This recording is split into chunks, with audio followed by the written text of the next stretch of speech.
Rural Americans deserve access to the best of what our nation has to offer, especially health care. Across every state and every community, America's rural hospitals are the first line of defense, protecting our families, neighbors, and loved ones. No matter where you live, hospital care doesn't clock out. They're there 24 hours a day, 7 days a week, 365 days a year. Each year, America's over 5,000 hospitals care for millions of patients, providing 24/7 emergency care, delivering babies, cancer treatments, and other life-saving care that patients rely on. Behind every one of those patients are doctors, nurses, and caregivers working tirelessly to keep people healthy and safe. Hospitals are our community's lifelines. They employ our neighbors and keep our families healthy. But now, some in Congress are threatening access to care. Tell Congress, protect patient care to keep America strong. Don't cut rural health care.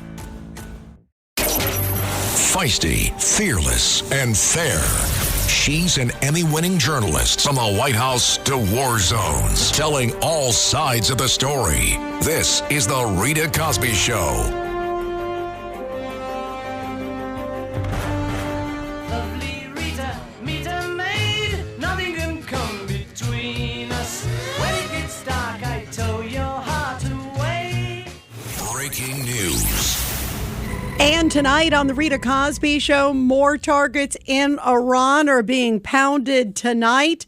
This also as Iran is sending a whole bunch of weaponry over at Israel, including some cluster bombs, also drones and missiles. So the fight continues. And also, we're hearing that President Trump is essentially saying, Iran, you better hurry up and surrender or else even more is coming.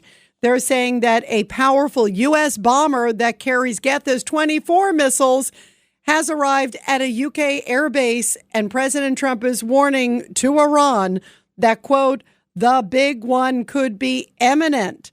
So this may have just been an appetizer, and the big dinner against Iran may be yet to come. So where do you think this is headed? The Democrats right now are talking about the price tag that the war is costing. And war is expensive. There's no doubt about it. But I don't remember hearing them say too much on the Democratic side about the war on Russia and Ukraine, how much we were giving to Ukraine, how many billions upon billions of dollars. 1-800-848-9222, 1-800-848-9222. And I still can't believe that a basic resolution, which essentially calls Iran a terrorist state. It's an easy question, guys. It's not a trick question. We've talked about it a lot here on the Rita Cosby Show. It's not a surprise. It's not a shocker. You just look through the history of Iran, of what they've done even to America, to so many other countries too as well. And yet Democrats, when they had a vote on it not that long ago, 53 of them said, no, we don't think it's a terrorist regime. So I guess if Hitler walked in or Stalin, they would say, oh, what wonderful guys. The same resolution, literally pretty much word for word, was brought up during Biden's time in 2023. And guess what? At that point, at that moment, it was 420-1. So it was easy to say, oh, yeah, they're a terrorist regime then, even though they've done so much more killing since then.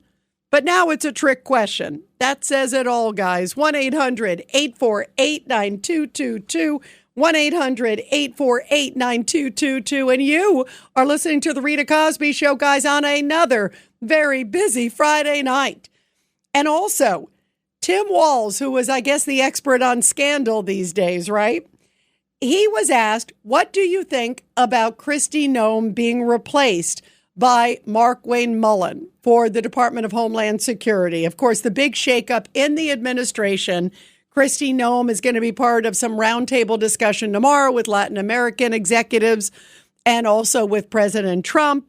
But clearly, she has been removed. It's a firing. She's been removed. And so then you got Mark Wayne Mullen there, who's in the new position. Of course, the senator from Oklahoma, the former MMA mixed martial arts guy. And so he's coming in.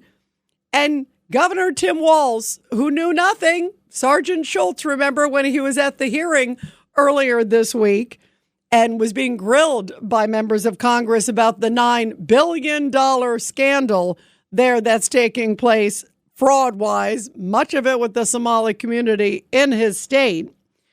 Well, Tim Walz had to chime in on Secretary Kristi Noem. Listen to this doozy.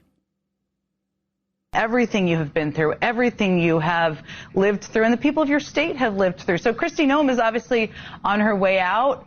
You've lived through so much on her watch. What was your reaction this morning? What's been your reaction to the news?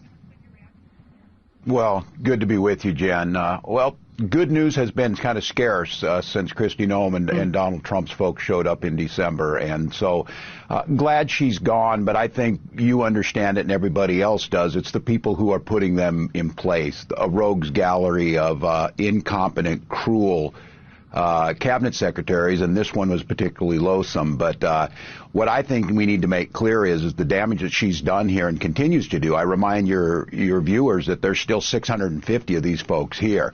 We're trying to recover from this, and it's going to take us years, and it may be generational trauma on our children. We don't know where our kids are at. We need answers. And so I'm glad she's gone, but it gives us an inflection point, and this is what I would really encourage Congress to do their job, Republicans in Congress.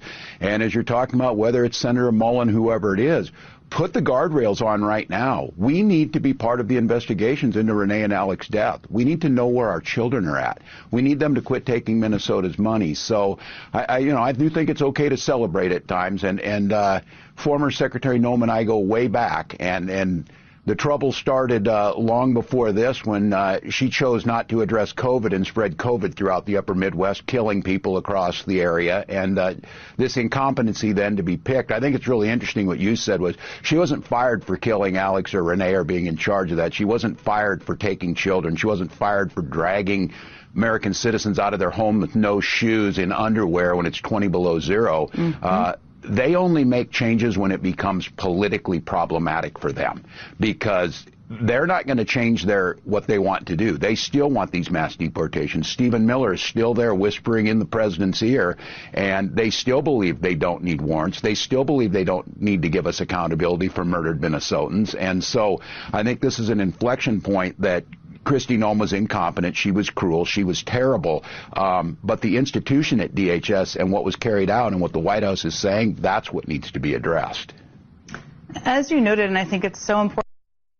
Well, you just heard there Tim Walz saying rogues gallery, generational trauma. I thought he was talking about some of the things he said and done. Tim Walz also says that he thinks he should be part of the investigation into the fraud and into the case of what happened with ICE there in Minnesota. You kidding? You want that guy? You saw what a great job he did with all the fraud in his own state. And a lot of the questions that came this week were like, hey, this whistleblower came forward. I know nothing. This whistleblower came forward. Like Sergeant Schultz, I know nothing. And that's who you want. And he's what, the judge, jury, and executioner in this case? You got to be kidding me. So speaking of rogues gallery, here is Congressman Eric Swalwell from California. Remember, he was hanging out with the spy Fang Fang, and now he's, I guess, the expert. And again, he can tolerate a lot. Again, she's arrested and deported really good people, a lot of them Californians, 95% of them who have no criminal record. You know, we lost a nurse named Preddy and a mom named Good who were publicly executed in our streets. I have constituents who were deported and the courts told the administration, don't deport him, let him stay here, and they did it anyway. He was fine with all of that, and of course now has given her this bogus Avengers-like position. And all I ask is, please, at her new job, keep her away from people and puppies. Isn't Eric Swalwell just so clever? Oh, my goodness. And then you got Senator Andy Kim of New Jersey.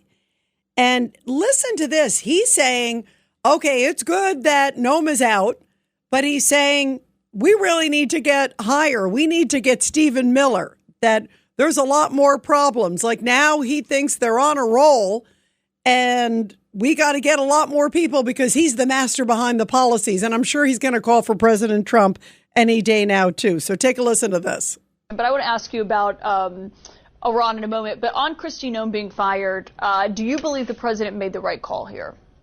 Well, absolutely. I mean, I think Kristi Noem, this was probably the best decision of Trump's presidency so far. I mean, his best decision of his presidency was at least the most popular. chief. I mean, it's something that I'll tell you back home in New Jersey. I mean, everyone from Democrats to Republicans were saying she needs to go. But what I will say is that it doesn't just stop with her. I mean, as you just heard, I mean, the phrase domestic terrorist that Kristi Noem used about Alex Preti, Renee Good, I mean, that's the same term that Stephen Miller used. And I'll be honest, as someone who's had it up close and seen how this has unfolded at the Department of Homeland Security, it's Stephen Miller who's in charge. You know, and it's Stephen Miller that needs to be held accountable. So this is not a place where I want the American people to think, okay, you know, Kristi Noem's the fall person. You know, she got her participation trophy. Now she's out the door. Stephen Miller, Tom Homan, they still need to be held accountable for what they've done to this country. What do you make of, given everything? Wow. That is just wild, guys. 1-800-848-9222. 1-800-848-9222. Let's go to Eduardo in Tampa, line 3. Go ahead, Eduardo. Yeah, good evening, Rita. I got to make two comparisons here, one good, one evil. Spain, who doesn't want to help us with the landing of our U.S. aircraft, as opposed to Ecuador, who invited us to fight the drug gangs over there. You notice the difference between the good and the bad there? Yeah, you definitely do. Go ahead. Yeah, so I think the president, what he needs to do is really push hard against these countries. Otherwise, there's going to be tariffs, just like he did. Well, and also, one of the big analogies, first of all, Eduardo, is also like, think about Venezuela. Venezuela, obviously, it's a different scenario, and you kind of are, you're comparing it, obviously to Ecuador and Iran. There's a big difference, obviously, so many differences, but let's go to sort of the Venezuela model, where they went in. Obviously, that was a much shorter time that they were, they're not on the ground now, but in terms of military activity, they went in, they extricated Maduro, and now they have Delcy Rodriguez, who was a Maduro acolyte, but she seems to be so far working with the United States, and it hasn't created instability in the region and in the area. And Ecuador is a different situation. Obviously, they're working with the people there, and there are a lot of problems also in that country too. There's a bit with narco terrorism, of course, and we've seen a lot of issues of late. But let's go back to Iran. Where do you see that going, Eduardo, in terms of what's next for Iran? Well, I just heard today where they pounded the airport, and I think we need to keep doing that. And I definitely support the idea of having somebody like the Kurds go in by the ground. I think that's a good idea. Let's try that first before we have somebody like the Israeli or U.S. troops. They can anchor those Kurds troops. Yeah, now this is interesting, Eduardo. I just heard that some of the leaders there of the Kurdish groups, at least, they're all, there's a couple different ones, but one of them sort of suggested that maybe some individual groups might go in, but not like this huge amass. He was more pushing for diplomacy. And I found that interesting because he also said he had a conversation with President Trump and that he was it was a good discussion. And obviously the Kurds are looking for change. But it sounded like he wanted more diplomacy and maybe was playing like a mediator role, because he also said he spoke to the foreign minister of Iran. And he couldn't really confirm that there was like a big group going into Iran, at least not at this point. So I don't know. I was actually a lot more hopeful about the Kurds until a few hours ago when I saw the leader speaking. How pivotal do you think it is? Because I don't think, obviously, there's no appetite for U.S. troops on the ground there. I don't think there's an appetite for Israeli troops on the ground there. Certainly not U.S. troops. Eduardo, your thoughts? Yeah, and I just want to add that we don't want the son, because they're talking about, well, we'll have the son in there. That's a terrible idea. That's going to be the same ordeal as the father. We got to have totally somebody independent. Yeah, I agree. It's like father, like son, 100%. When I heard that the son was one of the ones, and by the way, the people who were picking him was the mullahs. So you think you want to pick a mullah choice right now? That's the last person that I would pick is anybody related to the late Ayatollah. I think that is a formula for disaster. And Eduardo, 100%, I agree with you on that. I just think that would have been crazy. And Trump came out and said, "Oh, the guy's inexperienced." The guy's also a far radical, just like his father, an extremist, a deep Islamist. There are huge problems. And the son apparently, again, has the same sort of theocracy, same sort of mentality. So that is an enormous problem. That ain't going to work. I'm with you on that one, Eduardo. Thank you very much. 1-800-848-9222. And everybody, we're going to continue your calls on a busy news night here on The Rita Cosby Show. The Rita Cosby Show.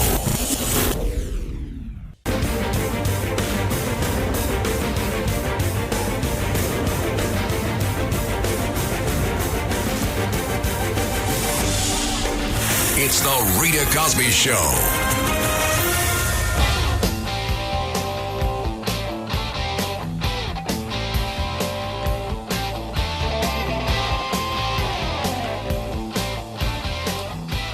And 53 Democrats on the House side, by the way, including AOC, Ilhan Omar, and other squad members, were among those that voted against reaffirming Iran as a terror sponsor this week. It's not a trick question.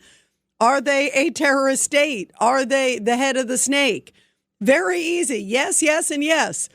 And by the way, the same vote happened under Joe Biden. It passed almost unanimously, minus one person. But yet dozens of Democrats found it to be a trick question. Whose side are they on? 1-800-848-9222. 1-800-848-9222. Let's go to Alan Yonkers on line one. Al, go ahead. Yeah, hi, Rita. Rita, I wanted to say in regards to Iran, the air campaign can continue. It could do a lot of damage. But I think eventually there might need to be boots on the ground if we go that far, which I don't know if we will. The problem with the Kurds is the Kurds are not liked by the Sunni and Shiite Muslims. They're basically looked at, and this is not just, from what I read, they're like the gypsies of that region. So they're not well liked. They're not well organized. Even the Turks who don't like them at all. So I don't think they'll have what it takes to get this campaign done. And the problem is the reformers who want to do something within Iran now, the reason they're not going to do anything is because the fear. The army and the elite army is loyal to the mullahs, and they're not going to do anything, the reformers, because they fear for their lives. Yeah, and Al, I think you're right, at least short term. I'm hoping that's going to change on a lot of fronts. And even though the Kurds, like you said, they are a bit of a considered sort of, like you called them, the gypsies, and sort of disparate groups, there are 40 million, anywhere from like 35 to 40 million of them across the globe. A lot of them concentrated in Iran and also in Iraq. And they are known as very ferocious, fierce fighters. So I wish they would get organized and get engaged. And maybe at the end of the day, they get some sort of piece of representation in the country and a part of their own. Maybe there's a big victory at the end for them that they've been seeking for a long time. But I hope we don't get to the point. I don't think President Trump will want boots on the ground at all.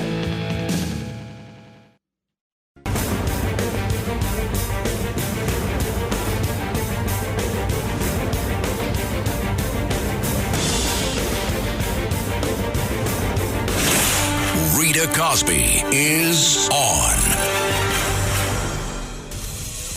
The Rita Cosby Show presents Back the Blue. And this Back the Blue segment coming from Clay, New York, where deputies used a drone and helicopter to rescue two men who got stranded in a marsh as they tried to rescue a lost dog. Deputies were flagged down in a marsh by a man who said that he was using an AirTag to track his dog that had been missing since Thursday.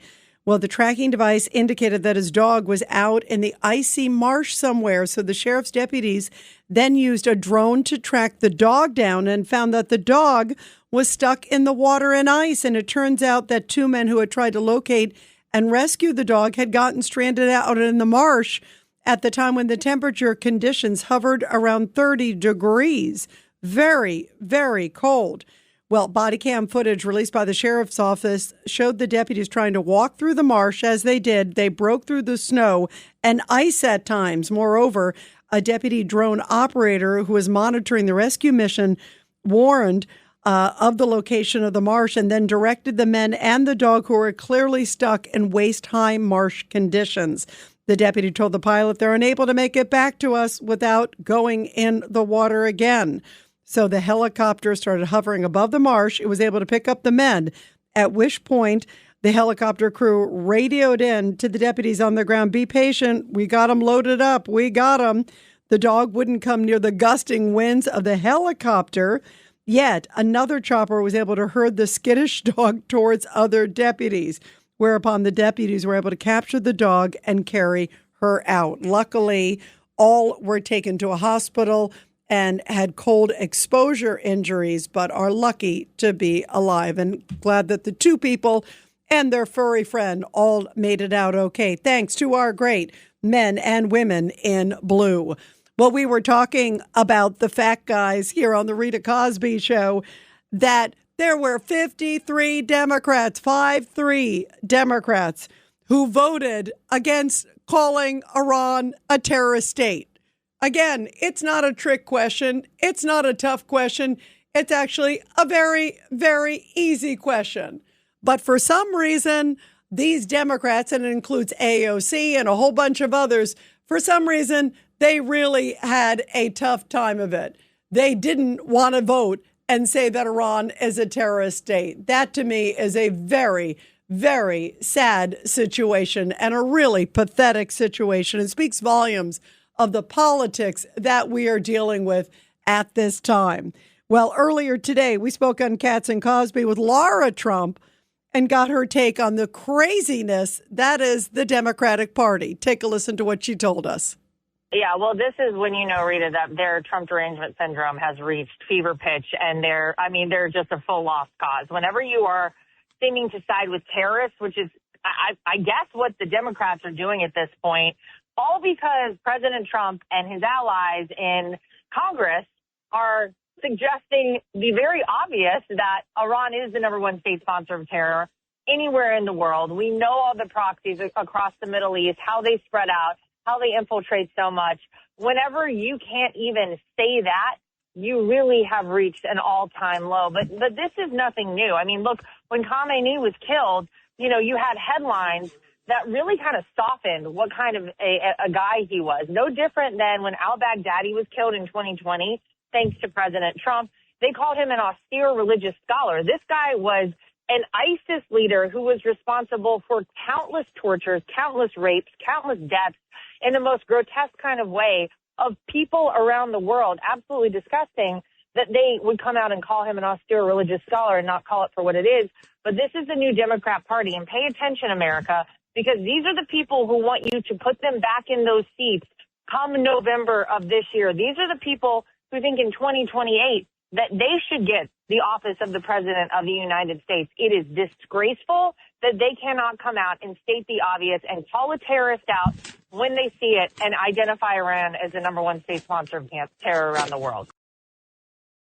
Well, speaking of terror, there's no doubt what Hamas did, guys, on October 7th. It was sheer terror, killing so many people and taking so many others also hostage, including some Americans, obviously a lot of Israelis, some others, and also, again, a number of U.S. citizens.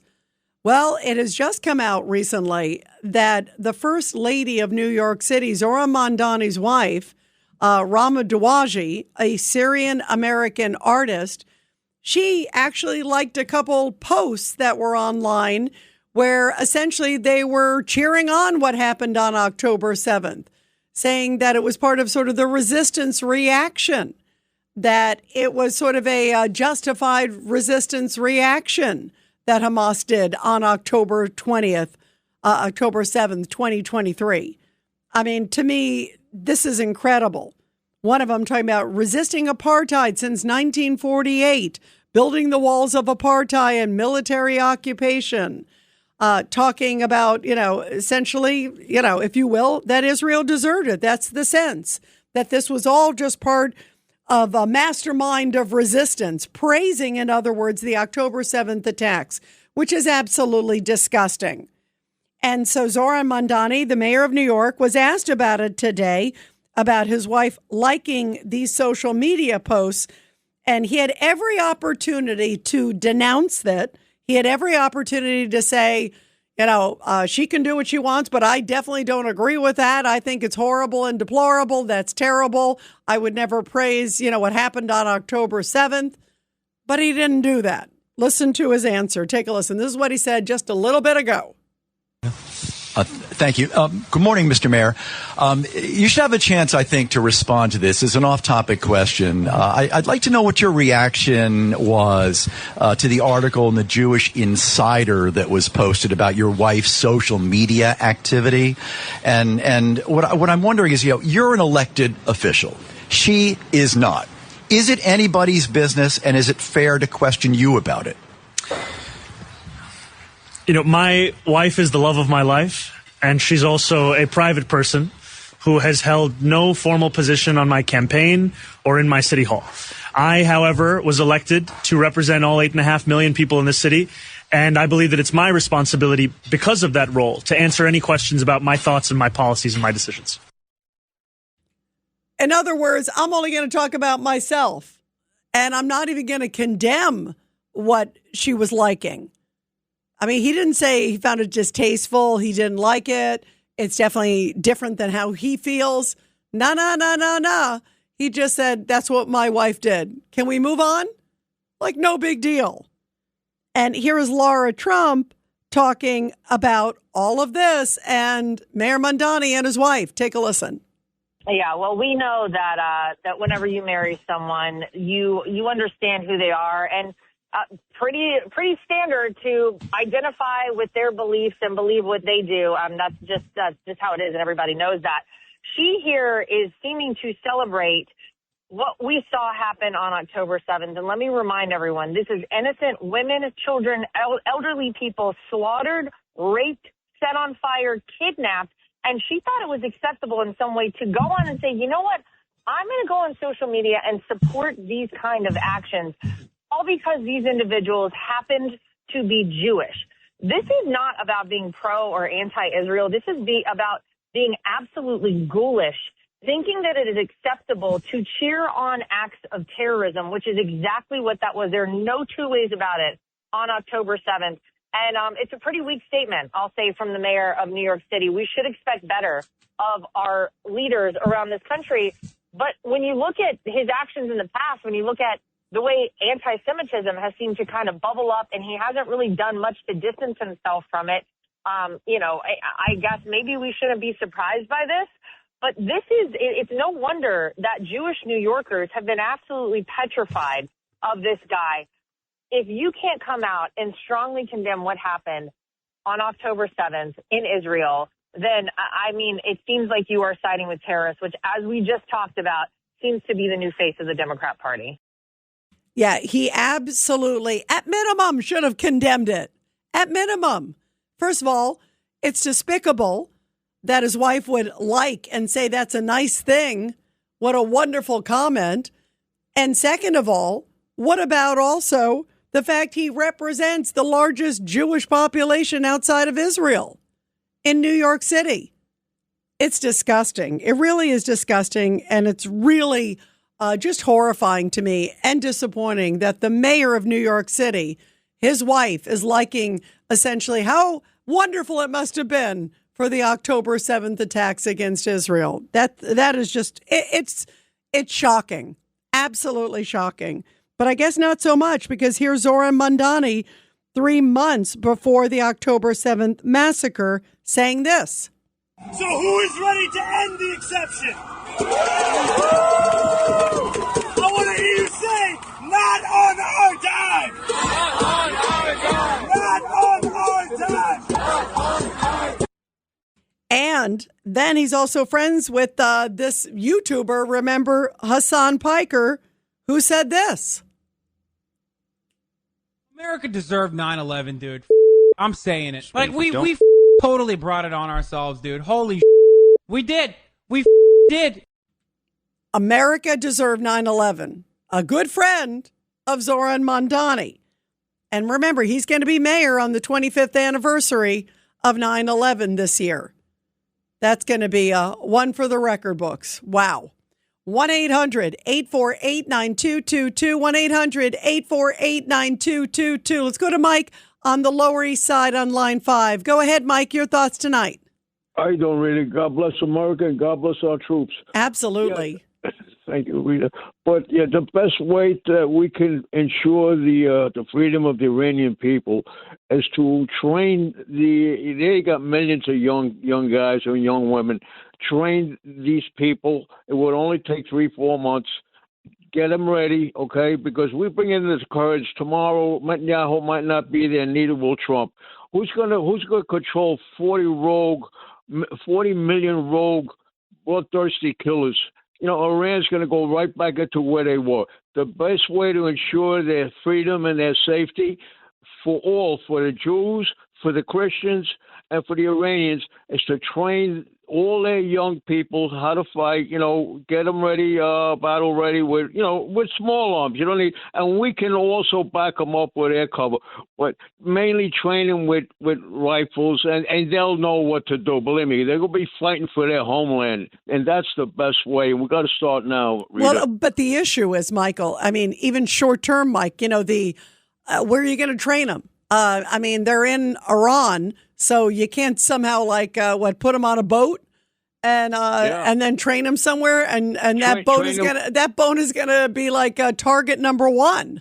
Well, we could bring them here. We could bring them into Israel. We could bring them into Cyprus. We could bring them in a lot of different places, Greece, and we could train them there. It would take a day to transport them and get them going right away. It won't take long. Maybe at the least 2 months, 2-3 months, they're ready. Well, and there is a lot of courage with those people. There's no doubt. To your point, there is so much courage with the young Iranian people. The problem is that's unrealistic. They're there now. I'm sure there are, I would assume some CIA operatives and others that are also there now. But it's a lot to train them. But I do hope they're getting equipped. I hope they're getting ready. I mean, it's interesting, Mike. It has not even been a week since the bombing. I mean, it's getting close to the time because remember, it happened just a little bit after midnight Eastern time last Friday night. But it hasn't even been a week yet, which is nothing, right, in the time of war. And think about what we've accomplished. I mean, we have taken out 43 ships, all the, so many of those key bunkers. There are so many, taken out 2 sets of leadership. It's been quite extraordinary what's already happened in just a short period of time. But it might take a little bit longer because remember, Trump said, wait till the bombing stops and then I want you to come out. So maybe they're getting them armed covertly. Who knows? I hope they are. So the perfect scenario is that they rise up equipped. They rise up, like you said, somewhat trained. And then they can take back their own country. They certainly have shown to have unbelievable courage. Right, Mike? I can't believe their courage, and I love the Iranian people, because they get along. They get along with it. You have maybe 2 million Jews and Christians that live there, and we need to build a nice church there and call it St. Rita's Cathedral. I would love it because that would be the saint of the impossible. That's what Rita is, and I think overcoming all odds, and that would certainly embody the people there of Iran. I'd be honored to have my name anywhere there. Mike, you're very, very sweet. Thank you so much, and have a beautiful and blessed weekend, my friend. And everybody, we're going to continue with your calls after the break. 1-800-848-9222. And you are listening to St. Rita. It's the Rita Cosby Show.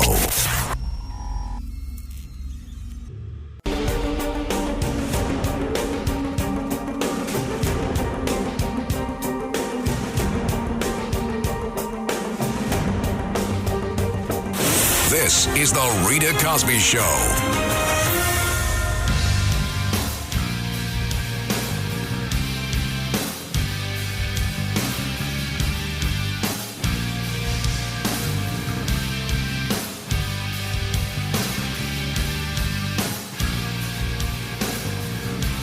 And let's continue with your calls here. 1-800-848-9222. 1-800-848-9222. Let's go to Norm in Brooklyn on line 5. Go ahead, Norm, your thoughts.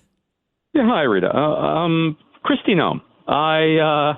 I was kind of sorry to see her go on a whole other level, just visually. I really enjoyed looking at her. But yeah, by the way, she was a beautiful woman, and oh my God, and she was a very accomplished governor. I mean, as the governor of South Dakota, she did a great job, Norm. She really did. So they tell me, although South Dakota might as well be Mars for me. I mean, I've never been to the Dakotas. But I've been, and it's a beautiful place, and I heard good things, and she had a tough job, don't you think, Norm? I think anybody very dealing with all the incoming. I mean, I have a bit of sympathy for her because just the way that the Democrats vilified her or anybody tied to ICE. I mean, I think it was a no-win situation almost for anybody in that position. Mm-hmm. Very difficult, although I'm listening to the criticism coming now. I mean, some of it seems, the whole thing with the video of her on the horse and the questions about I don't know. I didn't like the question of asking somebody about who they have sex with. Whatever. This is like most corporate decisions. Sometimes you don't agree with them. I mean, Trump is the big poobah, and in Trump I trust. Whatever. She had to go. So that's it. What do you think? What do you think of Mark Wayne Mullen? And you know what? The issue, Norm, that I think is interesting is that because of everything, that I think there's more to the story, because I have a feeling that President Trump, from what we've heard, like with John Kennedy, Senator John Kennedy of Louisiana came out and was essentially saying that he had a conversation with President Trump the night before, and that they talked about the fact that this, whopping amount of money, $220 million was being spent on this ad campaign, and that he didn't approve it. She's claiming he did. Obviously, that's a lot of money. And to sit there and say, well, he approved it when the president claims he did not approve it.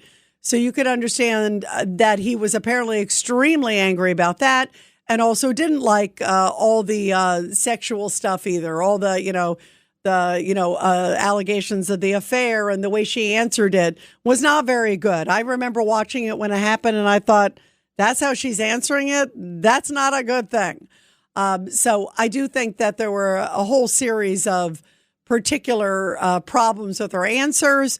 And if he felt that she was not correct at a time where Democrats are saying they don't want to fund DHS, it couldn't look worse to say that you're doing a $220 million ad campaign of yourself on a horse. You got to admit that, right, Norm? I mean, the optics were really bad. That is not good. And as far as the Mullen guy, the only thing I hear about it is from my friend Matt, who is an ex-MMA fighter, and basically is telling me about what a good MMA fighter he is. But I'm not hearing anything politically about him. I wait to read more stuff about him. Norm, I'm absolutely ignorant about this guy. Actually, you just filled us in, because I knew he was an MMA fighter, but I didn't know how good of an MMA fighter he was, mixed martial arts. I knew, he was a good, I know he was a member of Congress. He was a businessman. I knew he was a fighter, but you're hearing that he was a good MMA fighter. Is that the word on the street? Yeah, he made a living at it. That's which is a pretty hard thing to do when you get banged in the head one time and you're out of the game. I mean, it's the most vicious sport on earth, if you ask me. I mean, absolutely. By the way, you hit it on the head. That is like the most brutal, vicious sport. And the fact he got out of the ring alive multiple times, maybe he can handle the fight against the Democrats then. At Manhattan University, a graduate degree is not out of reach. You'll gain real-world skills, credentials employers value, and connections to New York City's top companies. Choose from their new Master of Science degrees in healthcare informatics, digital marketing and analytics, business analytics, or financial analytics, all built around hands-on learning and industry partnerships. Graduate ready to lead, not just work. Take the next step at manhattan.edu/graduate. Manhattan University. Lead the future.